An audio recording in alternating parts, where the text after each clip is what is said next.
Hi guys, welcome back. So different video. So today lands the 4-year anniversary of my friend's death. He committed suicide, and to a lot of the guys that have seen my previous videos, you will know what this is all about. But to a lot of the people, since my last video that came out 2 years ago to the day, I've obviously gained, I think, 40,000 more subscribers. So this is sort of to let you know about mental health and men talking in the trades and in general around mental health, and how I think this video might be some help to some guys out there, because a lot of support from the last video I did. It was truly heartwarming. A lot of people did say through the video that I did, they went and talked to their other halves or family and friends about how they were feeling, and it got them out of a bit of a hole. So this is what this video is all about. So yeah, 4 years to the day where I found my friend after he took his own life. And I was very naive to start with before this ever happened about mental health struggles. The word mental health, because it's such a big word nowadays that we all use from day-to-day life, not just myself, but a lot of my friends and family that I know. Before this all happened, I never really understood it, and I've heard the saying, man up, get a grip, so many times to it's almost embarrassing what people used to say about it, which is just mind baffling really to what we use it as today and the impact it can have on saying that to someone who struggles. So yeah, I will run you through the story very briefly, because I don't want to come across like it's a please be nice to Nick video or praise Nick. It's not that at all. I don't want anything from this other than to help people that are stuck in a rut or don't know where to turn. So going back to 2017, my dad was diagnosed with cancer and he passed away on the 8th of May, which was just awful for everyone, losing a parent. I sort of lost my way a little bit, but I didn't really have much time to cope with my dad's death or grieve, because at that time my daughter was born sort of 3-4 weeks afterwards, which sort of took your mind off everything. As you can imagine, we were trying to grieve my dad at the same time, and I was trying to be there for my family and friends. And yeah, it was a bit of a minefield really mentally, but it just got put to the back of my head of, my dad did say, people live, people die, the world doesn't stop spinning when people die. And I did take that on board at the time from what he said. It was horrible, and I've managed to finally grieve for my dad over the past sort of year really. And then as my daughter was born, Hallie, me and my other half we were getting on with it. We were struggling, but we were getting on with it. You know what newborns are like, didn't really sleep much at all. She hasn't really slept much until she's now 4. But that's a different type of story. But we'd asked one of my best friends, I've never actually said his name, Rich. Rich was one of my very best friends, and he lived directly opposite me. He used to work for a local wholesaler. That's how we got to know each other, and we've become inseparable really. He moved across the road from me, and after a breakup, and we used to walk through each other's gardens to go and see each other and spend a lot of time. He adored the kids, and because of that we asked him to be my daughter's godfather, and which he accepted. He thought it was great. And yeah, that was probably a few weeks before his death, and he was happy-go-lucky guy. He was very similar to me. He could talk to anybody. He was confident. He sort of knew what he wanted in life. And we got in like a house on fire. Actually, to be fair, it was pretty bad when we were together, because it was always who's got the biggest stick, should we say? You know, who can one-up each other. And that's the way our relationship was. We loved it. It was always banter. There was always communication every day. I saw him every day, a lot more than any other friend and family, because of the work that I'm in. We always saw each other. Come over for tea. And one strange day, it was on the 3rd of November, he texted me saying he'd lost his job, and don't ring him. He sort of, you know, he doesn't want a phone call. So I was texting back and forwards. I went to go and see him that night, and you could see he was upset and distressed with it all. So we brought him round, had a cup of tea, had a beer, had a laugh. He went and gave the kids a kiss goodnight, which he'd never done before. And sort of gave me a hug as he was walking through the garden back to his house, and he sent me one last text And I said, yeah, okay, I'll see you in the morning, mate. I'll go and get some food. Me and my other half said, we'll go food shopping and we'll get some food, fill the fridge up, because he was worrying about a bit of money and everything. And didn't hear from him. The next day, text him again, having some breakfast, mate, fancy brew, and all the texts kept coming back as unread. And we went food shopping, got some stuff, and that's when I took the food shopping over, and that's when I found him. And just lost for words at the time, with having to ring his family and friends, obviously ambulances. I was interviewed by the police several times. It was just horrific, absolutely horrific. And it all boiled down to his mental health and the way he was feeling and what he was going through. And hand on heart, like I said in previous videos, I felt like I did everything in that moment for that evening and the weeks coming up to it. I hadn't got a clue how he was feeling. I really hadn't. He masked it and hid it so well, where that last night that I saw him and we had such a laugh, he was completely himself. We were just planning on the future of jobs or vehicles or all this sort of stuff that we could look forward to and help with, and he was taking it all on board and writing notes down on his phone and what he was going to do the next day. And we didn't know that what he was going to do that night. Never in a million years, literally never in a million years would I ever think one of my friends that I know so well would ever do that. But obviously he was struggling so bad that was his way out. That was what he thought was the thing to do. And it boils down to, if only we had asked, whether or not he would have said anything, I don't know. You know, are you okay? Because it's the thing, I was watching Roman Kemp's video, because his friend actually took his own life, and he did a documentary online, and it's always the rule of two. So you ask, are you okay? And normally they go, yeah, I'm fine. But then you go, well, no, actually, are you okay? Like, really, are you okay? But I never said that because I thought that never ever needed to happen. And it's taken me a long time to come to terms with what has happened. Because I still, at that moment, I was very naive and I was very angry at my friend for a very, very long time of what he'd done to himself, but equally done to me. From this, I didn't get my daughter christened. We'd asked him previously to be my other half's maid of honour, believe it or not, which it was just him through and through. He was well up for it, he was looking forward to it, we wouldn't stop talking about it. We still haven't got married. Because he lived in the house directly opposite mine, I looked at his house every single day, and I still do, every single day. And I went over there to finish off a bit of renovation work so it could be sold after he passed away. I changed wholesaler because of it, because I couldn't go in there anymore. Just everything, literally everything I ever did reminded me of him. And I felt a lot of pain inside. I miss my friend dearly, and I really did. But I couldn't forgive him at that moment in time for what he had done to me and himself and my family and close friends.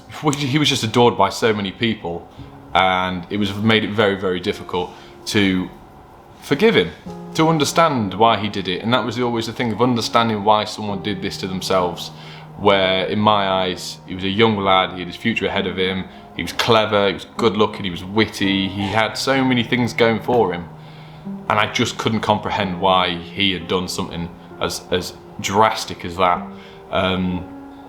Which then leads me on to sort of my mental health, and where I just sort of became very distant, which I've never ever been before. I've always spoken out, or, you know, if you're having a down day, it's a down day. Like, I've never wanted to not to get out of bed. I've enjoyed work. I've always been quite proactive. I do well being busy. I don't do well sat still. I've always played with stuff, you know, I've always used my hands, I've always fixed stuff. Especially, you know, when you've got kids, it's never a quiet moment or 5 minutes to yourself. But yeah, I became very distant, didn't really want to talk to anyone, just wasn't myself. Like, I'm always laughing, I'm always joking, I'm always pointing fun at stuff. And the thing with me, I always try and help other people first, if that makes sense. So I'll always try and lighten the mood. I'll make a joke, I'll make people laugh, I want to make people feel better and that's how I felt better. It was, you know, putting a smile on people's faces. But as a friend of mine, And he did say, when I was going through all this, he said, "Are you all right?" And I was like, "Yeah, yeah, yeah." And he did say, "I think you're just hiding the way you feel, like you're masking it with humour." I never really thought about it ever, to be honest, till he said that. And it is true, I masked a lot of the things I felt by just pointing fun at things, like, and that was the way it was, and I never knew any different. But until someone had pointed it out to me, I sort of then realised what I was doing. I started having panic attacks randomly, of things that make me jump. I had my friend's funeral on the Friday, which carried his coffin, and then it was my brother's wedding on the Saturday. Trying to be sad for my friend, and then trying to be happy for my brother and his wife and my family was very difficult. It was just put a smile on, and a little girl in the table next to me actually popped a balloon middle of the speeches. I then started having a panic attack and crying. Like, it was so embarrassing. I tried to stop it, couldn't stop it. My breath went, tears started. I ended up walking out in the middle of the speeches, and my mum followed me out to make sure I was okay.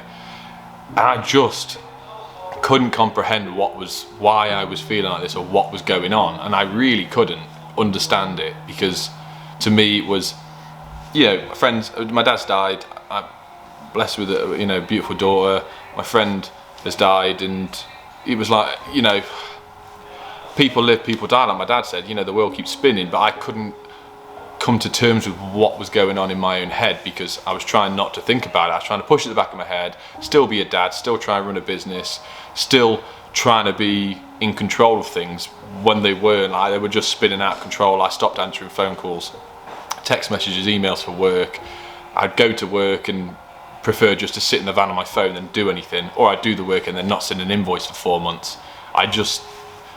That's where it started catching me in my day-to-day routine. And then I started having panic attacks at work, where a customer would walk back in and it would make me jump. I would then start crying and explain the situation after I calmed down, having to ring my other half mid-panic attack, and she would calm me down. And this was all before Adam.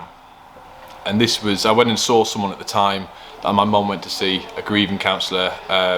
When my mum went to see for my dad, I went to see them. I told her exactly how it was and how I was feeling, and she said, "You're very logical, you understand what's happened, it's just time will heal you," sort of thing. And I thought, as soon as I saw her, I felt better. And over time I started talking to my other half more. I started telling customers and family members this story that I'm telling you, and unloading and getting things off my chest. And the good thing is speaking to, I won't say random people, but customers of mine that I could speak to this about, where they would give their own take and opinion on things where I wouldn't have considered before. And one extremely, extremely good conversation I had was with a good friend of mine who's a builder, Paul. He said to me, "Your dad died of an illness you could see. Your friend died of an illness you couldn't see." And as soon as it was put as plainly as that to me, I then started coming to terms, and I wouldn't say feeling sorry for my friend. I already felt sorry for him for what happened, but I then started to forgive what had happened. And some people might say that's really bad of me, because of course you should forgive him. The anger was so much in me that I just couldn't see past the anger for forgiveness. Not that I had to forgive him, I wanted to forgive him, I just couldn't at that time in my own head, because I was still angry at everything that had happened. And then the huge knock-on effect of me physically just missing my friend every single day, and the life that's now gone where it didn't need to be gone. If he'd have said something to us, or we'd asked the relevant questions to him, but that never happened, and I never got the chance. And at the time, I just felt awful that I was even angry at my friend for it, once I'd come to terms and understood more and more about mental health. And then 4 years on, I'm not even over it, to be honest. I was going up and down to a point where I plateaued. And this is one of the reasons, if you watch my other videos, why I started YouTube. When I had kids, I sort of gave all my hobbies up. I sold my motorbikes, I stopped playing rugby. And it was just be a father, go to work, do your family proud, house. Kids have a nice Christmas every year, me and my other half, we have nice things that we like, and we do nice things that we like to do. But that was sort of, got kids, that's what I need to do now. and YouTube has become a hobby of mine, which I absolutely love. I've never edited a video in my life. I had never talked to a camera before. It was very strange, and this has now become a hobby and part of my livelihood, which has brought me onto new and bigger things. Hence I'm sat in my really nice van that I now own, and my industrial unit, which I have because of YouTube, and I can't thank you guys enough for watching and helping support me through it.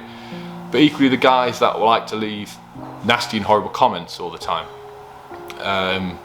they are ignored because they have to be, but every now and then one or two slips through the net that you focus on. I can have 100 nice comments and one nasty one, and I'll focus on the nasty one. You people out there leaving these comments, not just on me, and I would say millions of YouTuber stuff, you have no idea what people are going through at home, behind closed doors, how they're feeling mentally. When I've done videos before, I felt awful, but I've still done a video because I wanted to, and I've made a commitment of doing 2 videos a week to you guys. And I want to do it, and that makes me feel good that I got a schedule and I stick to it and I can perform on that. And I enjoy it, and it helps me grow what I want to do with my family.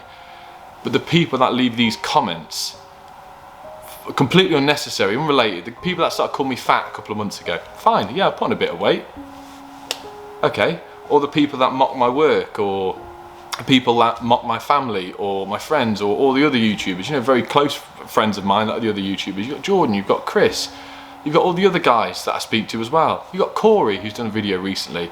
People leaving these comments is completely unnecessary, and it almost is you guys are unhappy with your life, so you project it on other people. There's just no need for it. There really is no need, because one of these comments could slip through the net at one point when someone's on a low stage of their life, and that could be the difference for them snapping their fingers and losing it. It's just, it baffles me that these people would leave these comments on these videos and in day-to-day life, because I guarantee you wouldn't come up to me or any other guys and say it to our faces, because that's not what, you know, it just, I don't understand it. So to those guys that want to leave these type of comments, just double think, triple think, is that really necessary in what you want to do and what you want to come across to the other person, because you don't know what they're feeling. But moving on from that, so to you guys that are out there that are actually suffering, or you're not sure in how you're feeling, go and speak to a friend, a family member, some randomer on the internet. You know, there's all these different websites now where you've got the mental health websites, phone lines. Mind is the one that I want to do something for charity for at some point. COVID obviously knocked that out of the park last year, and I've just been too busy this year, but I'm going to get around to doing a charity event for Mind. I'll put links below to the different things that I know, and the guys watching this as well. Any of you guys want to leave links to different websites or phone numbers that people can contact, but just take a minute to yourself. Is there something stressing you out in your life? Is there something that's bugging you? You can't quite put your finger on it. Just have a chat with someone. Like I do, chat to your customers. You know, everyone's out there that can give their opinion and try and help you. And the first step is reaching out for the help. And once you've got it, like I did, you will start unloading, you'll feel better, your mental state should get better. You know, go for a jog, go for exercise. That was one of the things for me, is because I'd stopped exercising altogether, you know, people say it's good for your mental health, and there's so many other things as well, you know, that you can do. But to all the guys out there, drop some comments below. What's made you feel better? You know, any of you guys struggling at the moment, please speak to someone, because it could be the difference between suffering with it or trying to come to terms with what's happening to yourself and moving forward. So that was my sort of journey with it. I'm still up and down at the moment. Obviously recently I've had a bad back. I was off work for 6.5 weeks, 7 weeks. I once again thought I was in a really good place with work, mentally, everything around me, and that all came crumbling down when I got a bad back and I physically couldn't move for 2 weeks. My head went, I just felt like I was a stain on my family, like just become useless. I was just a thing there that I needed to have a drink every now and then and something to eat. I couldn't do anything with my own kids. My head went completely again, and it's literally spurred me on and going, right, I need to tell my other half, I need to speak to some friends. I spoke to some of the other YouTubers, and within the space of 2 days I was feeling 10 times better. I did a little video on it for you guys to let you know what was going on. But that's what I'm trying to do for you lot, is document almost my life at work and my life at home a little bit, of not everything is roses and sunshine. Sometimes you do go over the edge a little bit and you need the help. So yeah, enough about that. Any of you guys out there that need a chat, drop some stuff in the comments below. There'll be loads of people that can help you, and also check the links out because there's some good help out there too. Anyway, thanks for watching guys, and keep safe.